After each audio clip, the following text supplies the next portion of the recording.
बिस्मिल्लाहिर्रहमानिर्रहीम। अस्सलाम वालेकुम। Hi everyone, here mister Rizwan. आज हम सेकंड ईयर के सबसे पहले चैप्टर जिसका नाम इलेक्ट्रोस्टैटिक्स है उसके बारे में पढ़ना स्टार्ट करेंगे। तो सबसे पहले अगर हम बात करें इलेक्ट्रोस्टैटिक्स की, तो इलेक्ट्रोस्टैटिक्स का क्या मतलब होता है। इलेक्ट्रो का मतलब होता है इलेक्ट्रिक और स्टैटिक्स का मतलब होता है रेस्ट की हालत में। तो हम इस चैप्टर के अंदर उन चार्जेस के बारे में पढ़ेंगे जो रेस्ट की हालत में होते हैं। इस चैप्टर के अंदर हम रेस्ट की हालत में जो चार्जेस होते हैं उनकी एप्लीकेशन के बारे में पढ़ेंगे। तो सबसे पहले नंबर पे अगर हम इलेक्ट्रोस्टैटिक्स की डेफिनेशन पढ़ें तो हम कहेंगे the branch of physics in which we study the charges which are at rest. हम उन चार्जेस के बारे में पढ़ते हैं जो रेस्ट की हालत में होते हैं। तो इस चैप्टर का सबसे पहला आर्टिकल है कूलम्स लॉ। कूलम लॉ क्या होता है? तो एक साइंटिस्ट था जिसका नाम चार्ल्स कूलम्स था। उसने 1874 में दो चार्जेस के दरमियान में जो म्यूचुअल फोर्सेस होती हैं उनको स्टडी किया था। तो उसी के नाम से इस जो एक्सपेरिमेंट का नाम एक्सपेरिमेंट का नाम जो है वो कूलम्स लॉ रख दिया गया। तो कूलम्स लॉ क्या था? कूलम्स ने ये कहा कि अगर हमारे पास कोई भी दो चार्जेस हों तो उनके दरमियान में जो म्यूचुअल फोर्स होती है वो उन चार्जेस की मैग्नीट्यूड के प्रोडक्ट के डायरेक्टली प्रोपोर्शनल होती है और उन चार्जेस के दरमियान जो डिस्टेंस है उसके स्क्वायर के इनवर्सली प्रोपोर्शनल होती है। तो अगर हम कूलम्स लॉ की स्टेटमेंट देखें तो the magnitude of the electrostatic force between 2 point charges is directly proportional to the product of the magnitude of the charges and inversely proportional to the square of its distance between them। कि हमारे पास दो charges के दरमियान जो force होती है वो इन charges की मैग्नीट्यूड के प्रोडक्ट के डायरेक्टली प्रोपोर्शनल होती है और उनके दरमियान जो डिस्टेंस है उसके स्क्वायर के इनवर्सली प्रोपोर्शनल होती है और इसको हम इनवर्स स्क्वायर लॉ भी कहते हैं। अगर हम इन दोनों इक्वेशन को सम अप करें तो हम यूं लिख सकते हैं कि force is directly proportional to the Q1 Q2 over R square. अब यहां पे जो प्रोपोर्शनैलिटी का सिंबल है अगर हम इसको खत्म करते हैं तो हम यहां पे एक कांस्टेंट लगाते हैं जिसे हम K का नाम देते हैं और ये जो प्रोपोर्शनैलिटी कांस्टेंट है इसे हम कूलम कांस्टेंट का भी नाम देते हैं।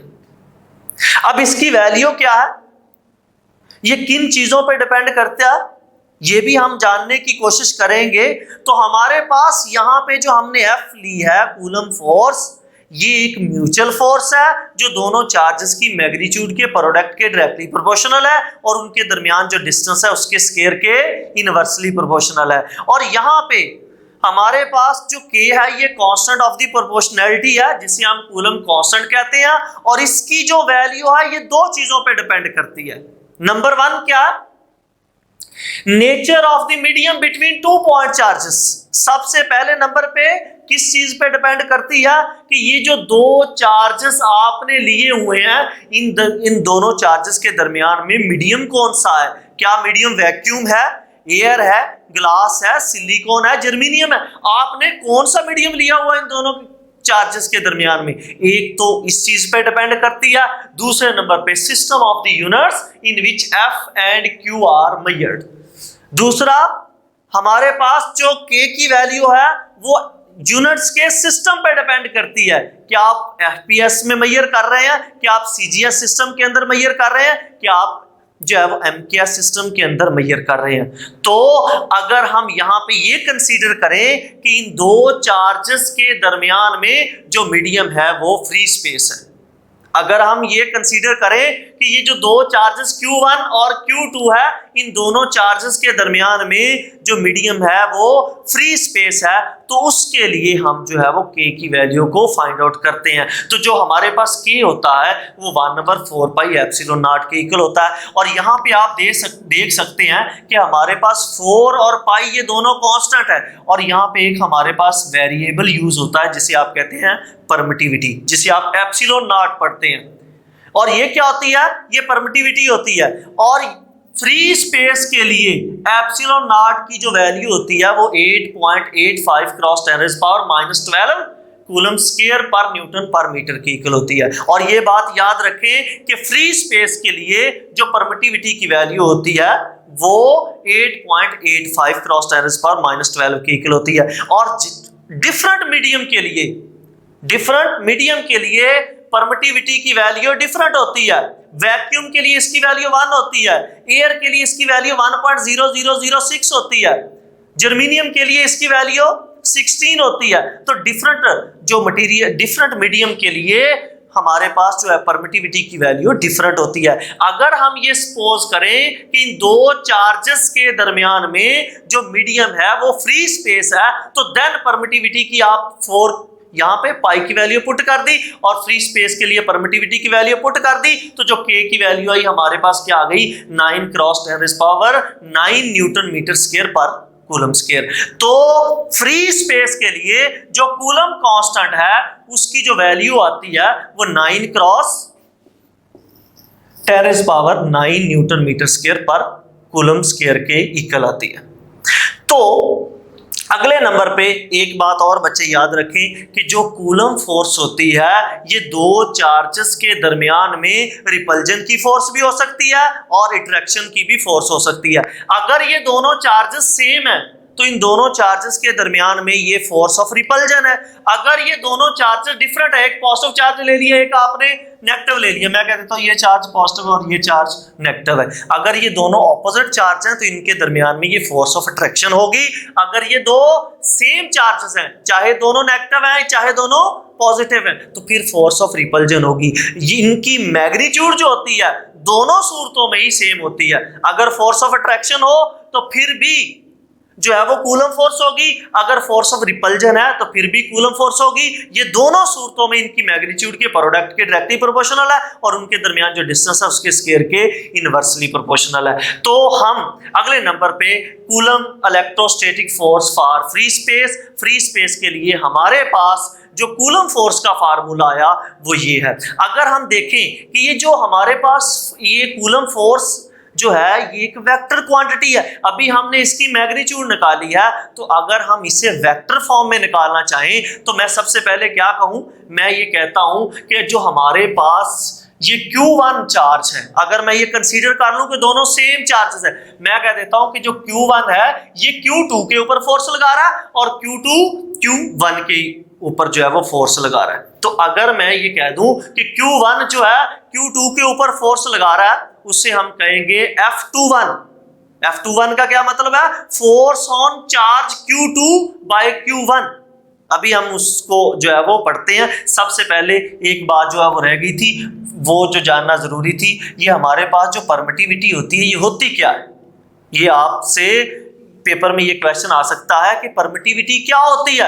तो बच्चे एक बात याद रखें कि जो हमने यहाँ पे परमिटिविटी यूज किया, आपने अभी कहा कि इन दोनों चार्जेस के दरमियान में जो मीडियम है उस पे डिपेंड करती है परमिटिविटी। तो परमिटिविटी होती क्या है, परमिटिविटी ये होती है कि जब ये चार्ज देखिए ना, Q1 चार्ज फोर्स लगा रहा है Q2 के ऊपर और Q2 किसके ऊपर लगा रहा है, Q1 के ऊपर, तो दरमियान में जो आप मीडियम यूज करते हैं उसकी मौजूदगी की वजह से Q1 की सारी फोर्स Q2 पे नहीं लग पाती और Q2 की सारी फोर्स Q1 पे नहीं लग पाती। तो मीडियम की जो अब्जॉर्प्शन होती है चार्ज की, उसको हम परमिटिविटी कहते हैं कि मीडियम की मौजूदगी की वजह से जो एक चार्ज की दूसरे चार्ज के ऊपर सारी की सारी फोर्स नहीं लग पाती, जिसे आप नाम दे देते हैं परमिटिविटी का। तो परमिटिविटी क्या होती है, मीडियम की अब्जॉर्प्शन। तो एयर के लिए इसकी अब्जॉर्प्शन और होगी, वैक्यूम के लिए और होगी, उसके बाद अगर आप कोई और डाइइलेक्ट्रिक मीडियम यूज कर रहे हैं तो उसके लिए परमिटिविटी की वैल्यू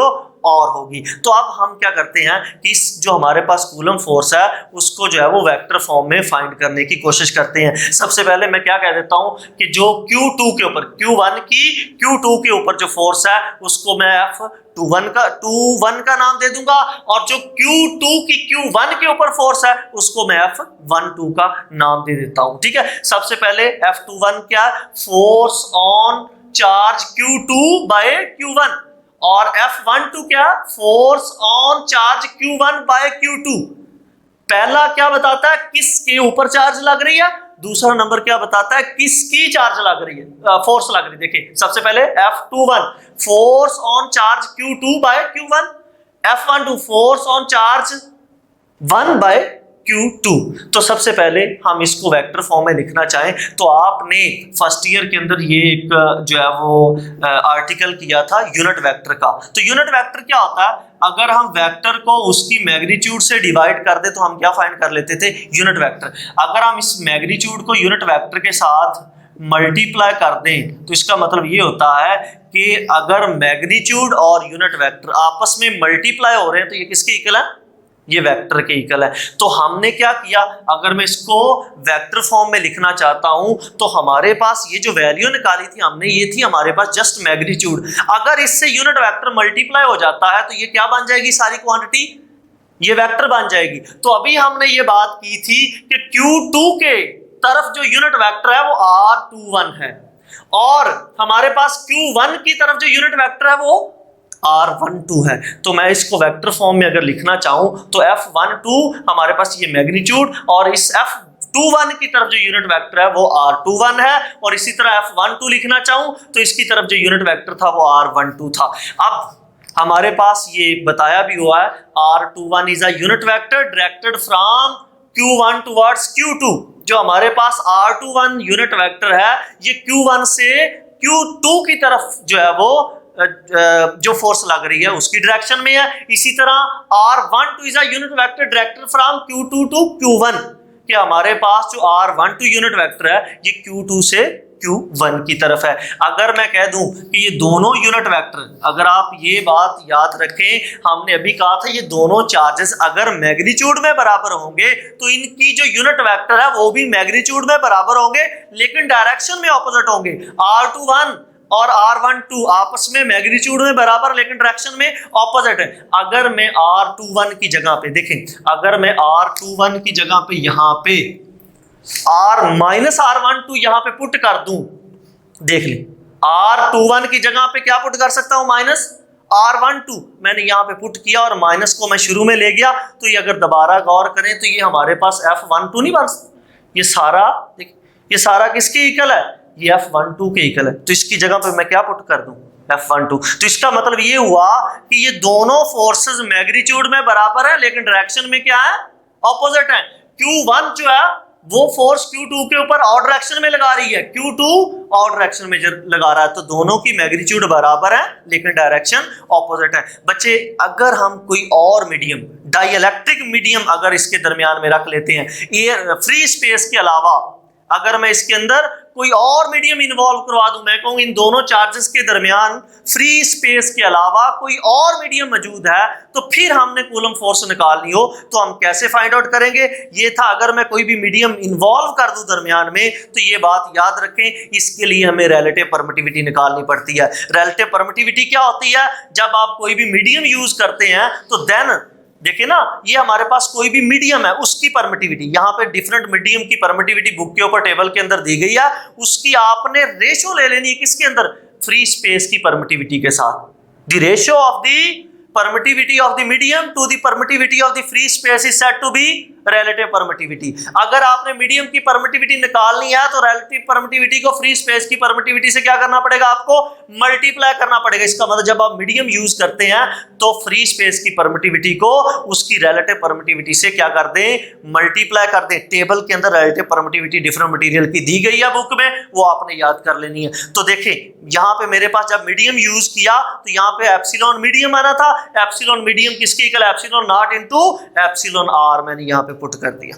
अब मैं एप्सिलॉन आर को क्या करता हूँ, कॉमन ले लेता हूँ। तो अगर आप अंदर देखें तो 1/4 pi epsilon naught Q1 Q2 over R square, तो ये किसके इक्वल बन रहा है, ये तो दोबारा एफ के इक्वल आ गया। तो मैं इसकी जगह पे क्या पुट कर दिया, एफ पुट कर दिया। अगर आप यहाँ पे गौर करें तो जो हमारे पास medium F prime is equal to F over क्या आ गया, एप्सिलॉन आर।